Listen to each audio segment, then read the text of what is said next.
Assalamualaikum dan selamat datang ke Pala Bola News. Seperti biasa, Pala Bola News akan menyajikan berita bola sepak terbaik kepada anda semua pada setiap hari.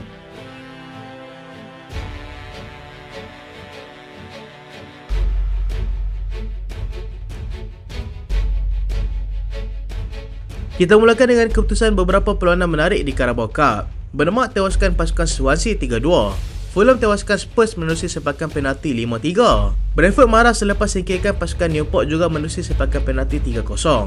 Crystal Palace tewaskan pasukan Plymouth 4-2. Leicester tumpaskan pasukan Tranmere 2-0. Wolves menang besar 5-0 ke atas pasukan Blackpool.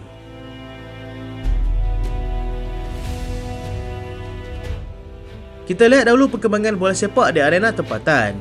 3 pasukan Liga Super sedia rampas slot ke Asia. Ketika saingan Liga Super 2023 menghampiri ke penghujungnya, saingan sengit bagi merebut posisi ke Asia masih belum dimutamakan lagi. Kedudukan tempat kedua mungkin menjadi milik Selangor jika mereka terus konsisten sehingga tamat musim ini. Tetapi tumpuan lebih kepada beberapa pasukan yang dijangka mampu memberikan kejutan untuk merampas slot tersebut. Sabah dan juga Terengganu merupakan 2 pasukan yang mewakili Malaysia dalam musim ini selepas keduanya berjaya menamatkan saingan Liga di tempat kedua dan ketiga pada musim lalu. AFC hanya memberikan 1 slot sahaja kepada Malaysia untuk ke ACL. Dengan pasukan JDT sudah pasti akan ke pentas tertinggi Asia itu. Kedah masih berpeluang untuk marah selepas memiliki kelebihan 1 perlawanan di dalam tangan. Tetapi perlu juga melepas halangan pasukan KL City, Selangor dan juga Sabah dengan merekodkan kemenangan. Selangor masih berkelebihan dengan 5 mata dan jika mereka kalah 2 perlawanan terakhir mereka, maka peluang untuk mereka mungkin akan dirampas. Sabah masih lagi berpeluang untuk menaikkan diri tetapi disebabkan jadual padat, mereka mungkin perlu lebih fokus bagi mengelakkan masalah kecederaan yang akan mengganggu konsistensi mereka.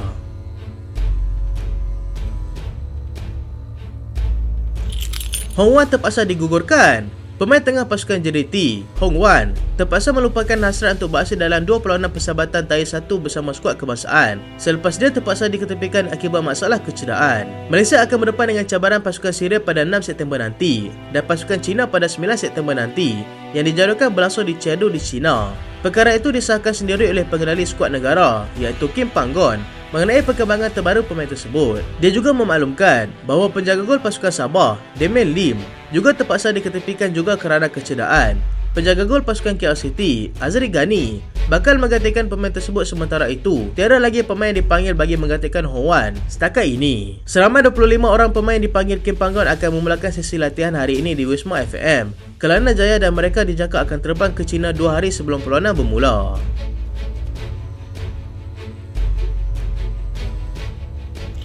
Spurs tersingkir di pusingan kedua Carabao Cup. Aksi menarik mereka dalam Liga Perdana Inggeris gagal diteruskan dalam saingan Carabao Cup selepas mereka disingkirkan dalam pusingan kedua oleh pasukan Fulham awal pagi tadi. Perlawanan yang berlangsung di Craven Cottage itu memberikan sedikit kelebihan kepada tuan rumah untuk terus memberikan tekanan kepada pasukan pelawat. Fulham berjaya di depan pada minit ke-19 selepas pemain baru Spurs, Mickey Van de Ven, tertampar bola ke gawang sendiri. Tersentak dengan itu, Spurs terus menggadangkan asakan dan akhirnya mereka berjaya memperoleh gol penyamaan melalui jaringan penyerang sensasi mereka iaitu Richarlison pada minit ke-56. Keputusan 1-1 kekal sehingga tamat perlawanan dan kemenangan terpaksa ditentukan melalui sepakan penalti. Fulham berjaya marah ke peringkat seterusnya dengan jaringan 5-3 selepas Davinson Sanchez gagal menyempurnakan sepakan penalti untuk pasukan Spurs.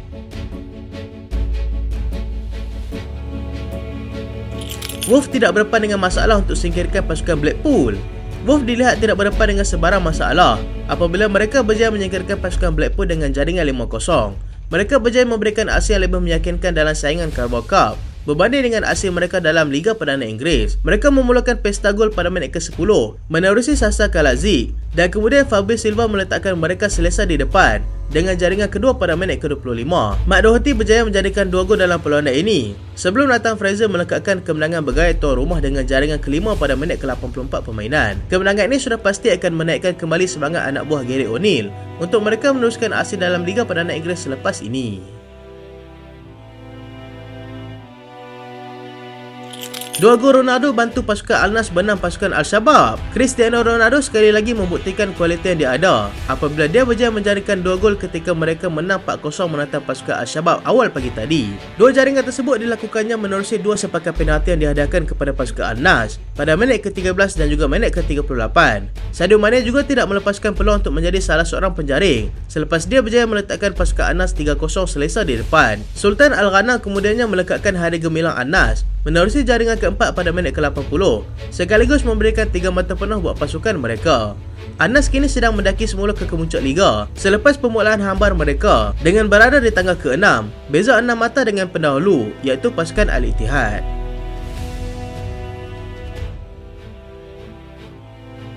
Erling Haaland menang PFA Player of the Year.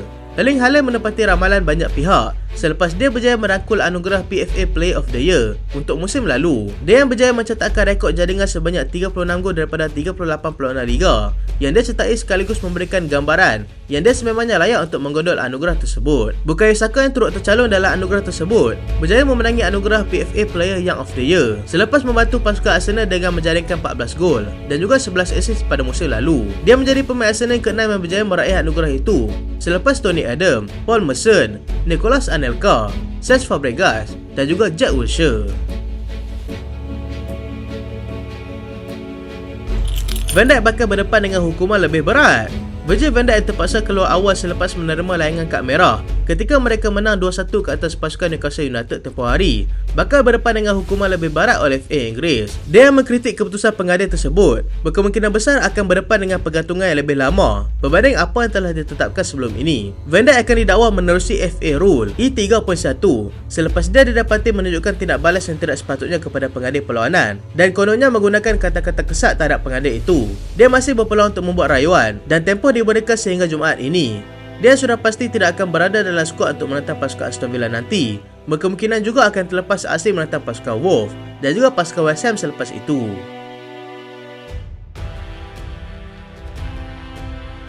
Robert Lewandowski kecewa dengan taktikal pasukan Barcelona. Robert Lewandowski memberikan gambaran yang pasukannya kini beraksi dengan pemain yang tidak cukup di bahagian serangan. Dia setakat ini hanya menjadikan 1 gol selepas 3 perlawanan pertama bersama dengan pasukan Barcelona. Walaupun menyedari perkara itu, Barcelona tetap bersedia untuk melepaskan Ansu Fati tetapi akan mengekalkan Ferran Torres buat masa sekarang. Dia dilihat agak kecewa kerana tidak mendapat cukup support untuk dia menjadikan gol.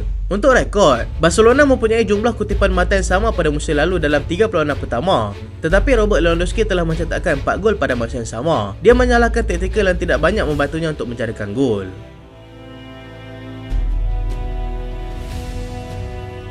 Arsenal tolak tawaran Chelsea untuk dapatkan Emil Smith Rowe.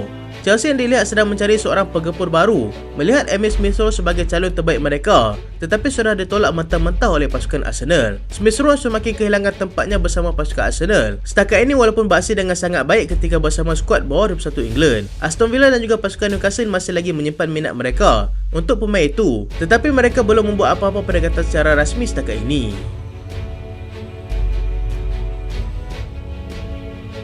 West Ham sedang berusaha untuk ikat Yuri Alberto.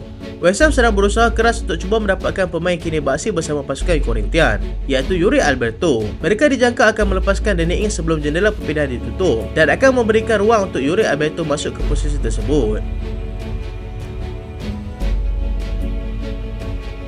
Arsenal setuju untuk pinjamkan Nuno Tavares ke pasukan Nottingham Forest. Nuno Tavares yang sudah pulang semula ke Emirates selepas dipinjamkan ke pasukan Marseille pada musim lalu, kini akan meneruskan kerjaya pinjamannya ke pasukan Nottingham Forest pula. Forest memerlukan seorang left back selepas mereka menghantar semula Renan Lodi ke Atletico Madrid. Selain itu, Aston Villa juga dilaporkan berminat untuk mendapatkan Nuno Tavares.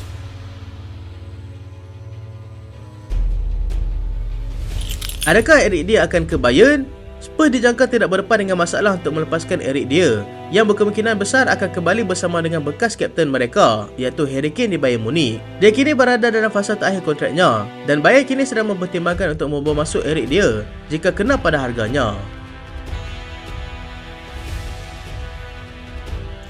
Aston Villa berminat dengan Clément Lenglet. Aston Villa dilaporkan berminat untuk mendapatkan pemain pertahanan Barcelona, Clément Lenglet. Barcelona juga sudah melakukan perbincangan dengan pemain itu untuk melepaskannya dan berharap semuanya akan berjalan lancar sebelum jendela perpindahan ditutup. Selain Villa, Real Betis dan juga pasukan Sevilla juga berminat untuk mendapatkannya.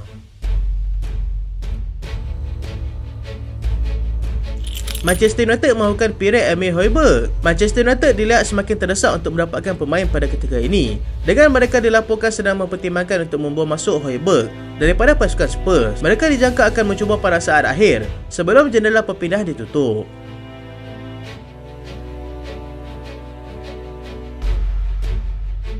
Itulah berita pada kali ini dan terima kasih sebab tonton sampai habis. Jangan lupa like, jangan lupa share, jangan lupa subscribe. Aku Solian. Assalamualaikum.